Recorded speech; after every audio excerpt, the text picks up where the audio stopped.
এই দেখেন, আসসালামু আলাইকুম দর্শক। ছাদ বাগানে যতগুলো গাছ আছে বা দেশি ফলের মধ্যে সবচেয়ে পুষ্টিকর ফলগুলোর মধ্যে অন্যতম একটা হচ্ছে আমড়া। এই আমড়াগুলো মানে খুব সহজেই কিন্তু এই আমড়া ছাদে চাষ করা যায় এবং এটা হচ্ছে একটা 12 মাসি আমড়া, এটা মিষ্টি আমড়া। দেখেন, খেয়াল করেন, এটা যে 12 মাসি এটার একটা প্রমাণ দেখাই।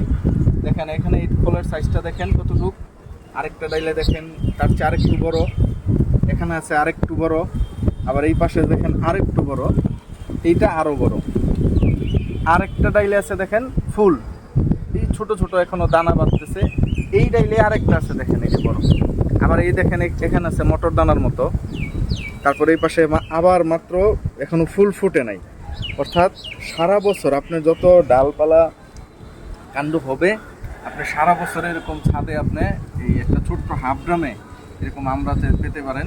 এবং এটা চাষ করা খুব সহজ, বেশি পুষ্টিগুণ এবং ঘরেও প্রচুর প্রচুর ফলন আসে। এরকম ভালো একটা জাতের চারা যদি সংগ্রহ করতে পারেন তাহলে ভালো ফলন পাবেন।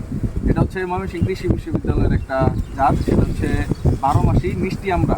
এবং এটা কিন্তু আটি খুব মানে একদম সামান্য। আমি যদি একটা আপনাদেরকে দেখাই, ভিতরে আটি কিন্তু একেবারে কম।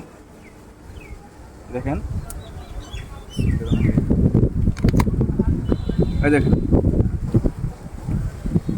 খালি মাংস।